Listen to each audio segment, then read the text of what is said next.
ఏం చేస్తున్నారు?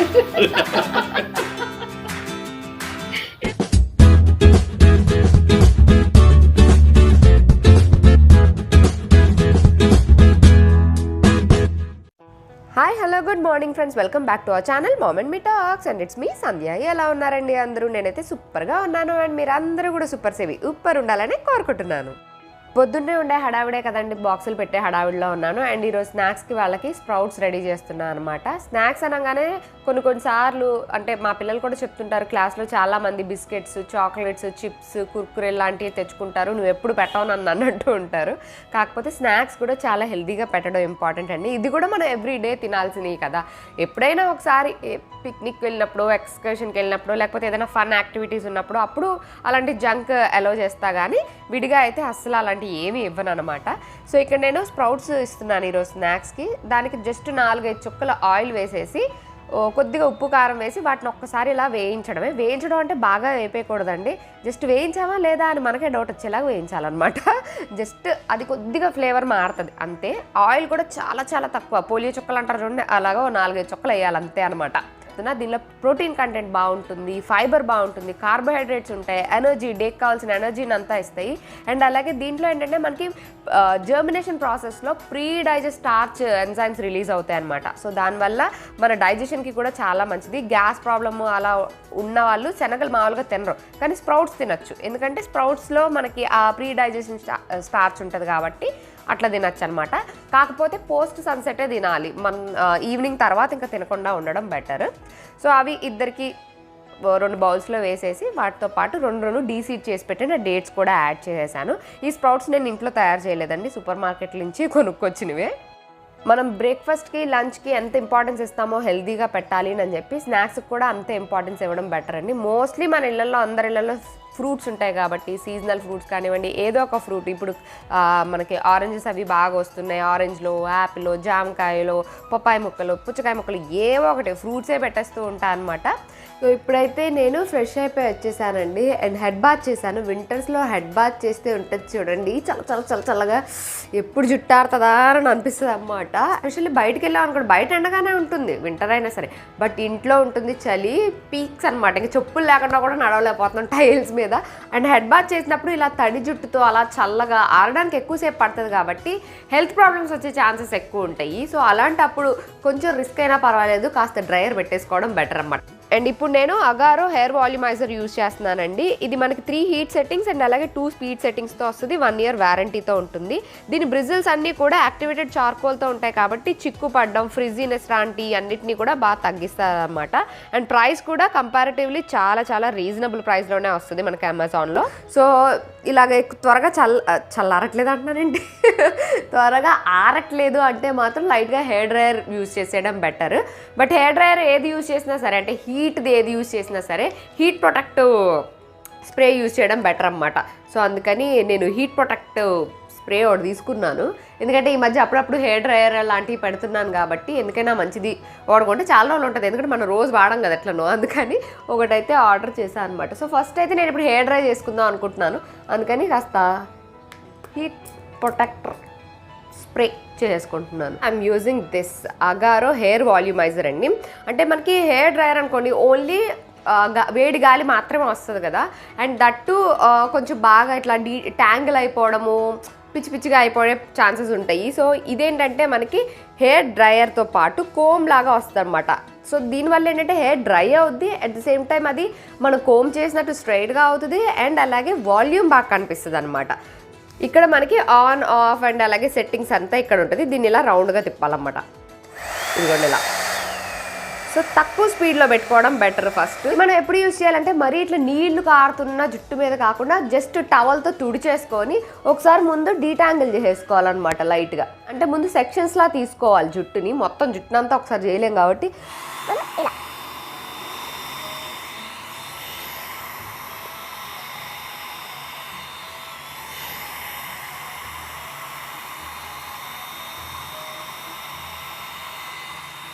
చూసారా, జస్ట్ ఒక 2-3 టైమ్స్ ఇలా అనగానే మొత్తం స్ట్రైట్గా అయిపోయింది. చూసారు కదా, ఇందాక ఇలా కర్వీగా ఉంది, ఇదిగోండి ఇలా ఉన్న జుట్టు ఇలా అయిపోయింది. సో ఇప్పుడు మీరు డిఫరెన్స్ క్లియర్గా చూడొచ్చు. ఇదిగోండి ఇది ఇంకా చెయ్యింది. ఇది ఇప్పుడు మీ కళ్ళ ముందే నేను చేశాను కదా, ఇది వెంటనే డ్రై అయిపోయింది. ఇది కూడా మొత్తం వెంటనే డ్రై అయిపోయింది. అండ్ ఇది మనం ఎప్పుడు చేసుకున్నా సరే వెనక నుంచి సెక్షన్స్ లాగా తీసుకొని ముందుకు చేసుకోవాలండి. కాకపోతే మీకు క్లియర్గా కనిపిస్తుంది అన్న ఉద్దేశంతో నేను ఫస్ట్ ఇది చేశాను. ఈ ఒక్క దాంతో మనకి చాలా మటుకు అంటే మనకి డ్రయర్ లాగా, కోమ్ లాగా, స్ట్రైట్నర్ లాగా అన్నిట్లాగా పనిచేస్తుందండి. జస్ట్ 1 బ్లో బ్రష్ అనమాట ఇది. అండ్ క్వాలిటీ వైజ్ కూడా చాలా బాగుంది. ప్రైస్ కూడా నాకు రీజనబుల్ అనే అనిపించింది. సో మొత్తం చేసుకున్న తర్వాత ఇదిగోండి ఇలా ఉంది. విత్ ఇన్ ఫ్యూ సెకండ్స్లోనే మంచిగా హెయిర్ అంతా డ్రై అయిపోయి మంచిగా సెట్ చేసింది కూడాను. అండ్ మీరు ఈ ప్రోడక్ట్ కనుక ట్రై చేయాలి అనుకుంటే లింక్ డిస్క్రిప్షన్లో ఇచ్చేస్తాను, ఒకసారి చెక్ చేసేయండి. కట్ చేస్తే అంటే ప్యాకెట్ని కట్ చేస్తే ఇక్కడ చూస్తున్నారు కదండి, ఇది మనగా గ్యాస్ సిలిండర్కి వచ్చే పైప్ అనమాట. యాక్చువల్లీ సిలిండర్ అయిపోయింది, కొత్త సిలిండర్ బుక్ చేస్తే ఆ సిలిండర్ డెలివర్ చేసే అతను చూసి ట్యూబ్ చాన్నాళ్ళ నుంచి వాడుతుంటే కనుక మార్చడం బెటర్ అమ్మా అని అన్నారు. అప్పుడు నేను ఆలోచించాను అనమాట, ఈ ట్యూబ్ కొని ఎన్నాళ్ళు అయింది అని చెప్పి. మేము ఇండియా వచ్చినప్పుడు కొన్నాం అంటే 8 years బ్యాక్. జనరల్గా ఈ ట్యూబ్స్ చాలా స్ట్రాంగ్గా ఉంటాయి, అంత త్వరగా అయితే డ్యామేజ్ కావు. But over a period of time మనకి అంటే మాదొక హోల్లోంచి అది వస్తుంది అనమాట. ఆ హోల్ దగ్గర రప్చర్ అయ్యి ఏమన్నా డ్యామేజ్ అయ్యే ఛాన్స్ ఉంటుందేమో, ఎందుకైనా మంచిది మార్పిచ్చేద్దాము అని అనిపించింది. సో ఆయనకి చెప్తే వెళ్ళి తీసుకొని వచ్చారు. అండ్ మాది కొంచెం లెంత్ కూడా ఉంటుందన్నమాట, 2 మీటర్ల ట్యూబ్ కావాలి.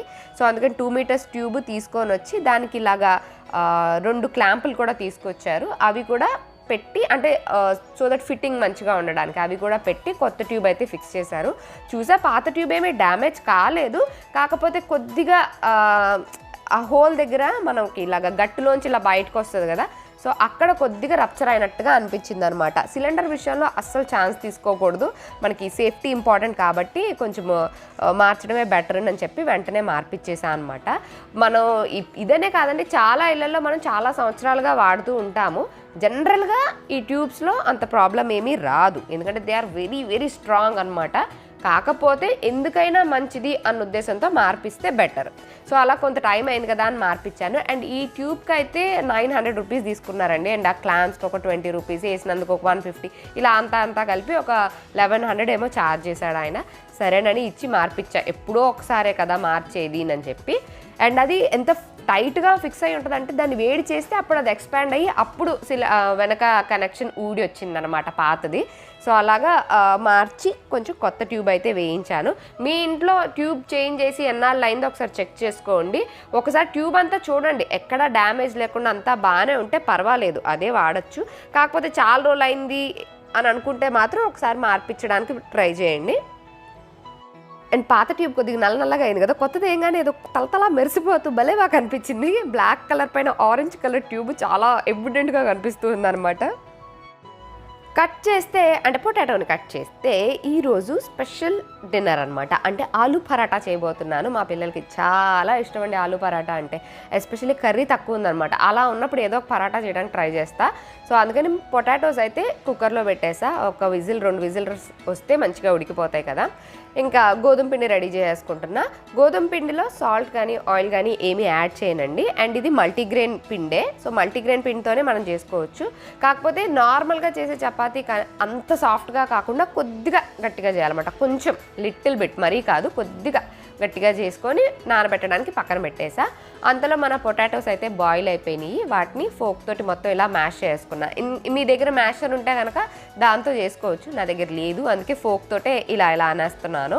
ఆలూ పరాటా అంటే చాలా ఫేమస్, చాలా రకాలుగా కూడా చేస్తూ ఉంటారు. బట్ నేను ఇంకా అత్యంత సింప్లెస్ట్ వేలో చేస్తూ ఉంటాను అనమాట. అంటే సింప్లెస్ట్ వే అంటే మనం రకరకాలు అన్నీ యాడ్ చేయాలి అంటేనే కొద్దిగా డిఫికల్ట్ అవుతుంది కదా, అలా కాకుండా చాలా సింపుల్గా ఉల్లిపాయలు, పచ్చిమిరపకాయలు, కొత్తిమీర ఇలాంటి కొయ్యడాలు కూడా ఏమీ పెట్టుకోను. జస్ట్ ఈ ఆలూనంతా మంచిగా మ్యాష్ చేసి దానిలో ఉప్పు, కారం, కొద్దిగా పసుపు, కొంచెం చాట్ మసాలా, కొద్దిగా గరం మసాలా వేసేసి మొత్తం మిక్స్ చేసేస్తాను అనమాట. అండ్ సాల్ట్ కూడా మేము పింక్ సాల్టే వాడతామండి, అందుకే మీకు పింక్ కలర్లో కనిపించి ఉంటుంది. వైట్ సాల్ట్ కన్నా pink salt is a better alternative అనమాట. అందుకని ఏదైనా సరే ఉప్పు తక్కువే వాడాలండి, కాకపోతే వైట్ దానికన్నా పింక్ది వాడడం బెటర్ కదా అని అది వాడుతూ ఉంటాము. అండ్ అలాగే దానిలో కొద్దిగా కసూరి మేతి కూడా యాడ్ చేస్తున్నానండి. దానివల్ల కొద్దిగా ఫ్లేవర్ ఎన్హాన్స్ అవుతుంది అన్నమాట. మీ దగ్గర ఒకవేళ చాట్ మసాలా అలాంటివి లేకపోతే కనుక కొద్దిగా జీలకర్ర పొడి, కొద్దిగా ధనియాల పొడి యాడ్ చేసుకున్న ఫ్లేవర్ మంచిగా వస్తుంది.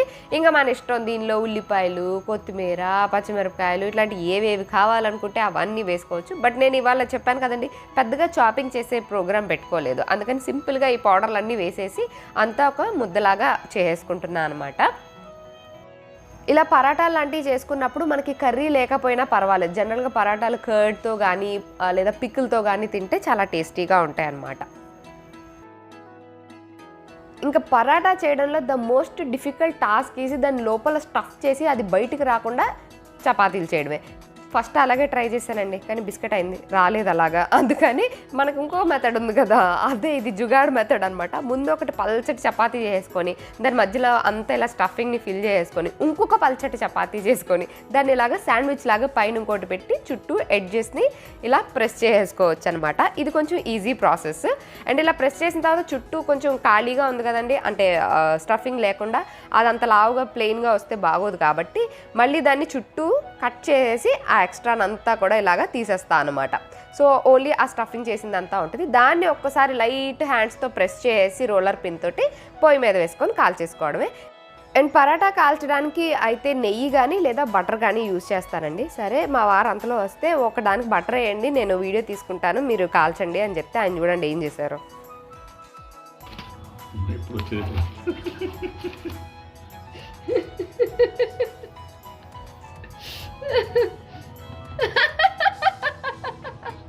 ఏందండి ఏం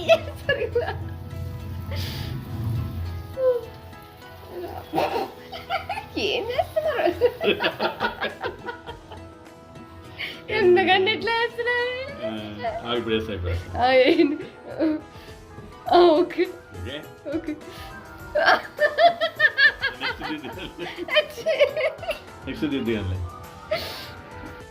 ఏం జరిగిందో మీకు అర్థమైంది కదండి. దాని మీద బటర్ వేయండి, నేను వీడియో తీసుకుంటాను, మంచిగా నీట్గా వేయండి, వీడియోలో మంచిగా రావాలి అని చెప్పాను అనమాట. ఆయనేమో దాన్ని కిందేసి ప్యాన్ మీదేసి దాని స్పూన్ నుంచి పడకుండా అలాగా వచ్చిందనమాట.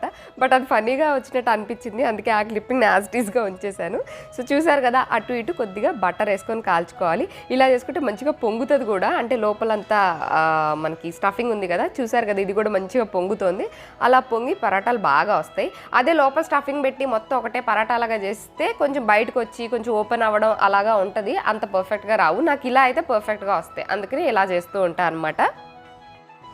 అలా అన్నీ కాల్చేసుకొని తినేయడమేనండి. వేడివేడి పరాటాలు చాలా బాగుంటాయి, కర్డ్తో కానీ పికిల్తో కానీ ఎలా అయినా సరే తినచ్చు. పిల్లలకైతే చాలా ఇష్టం, మంచిగా తింటారు వాళ్ళు, అందుకోసం అప్పుడప్పుడు చేస్తూ ఉంటాను అనమాట. మీరు కూడా ట్రై చేసేయండి.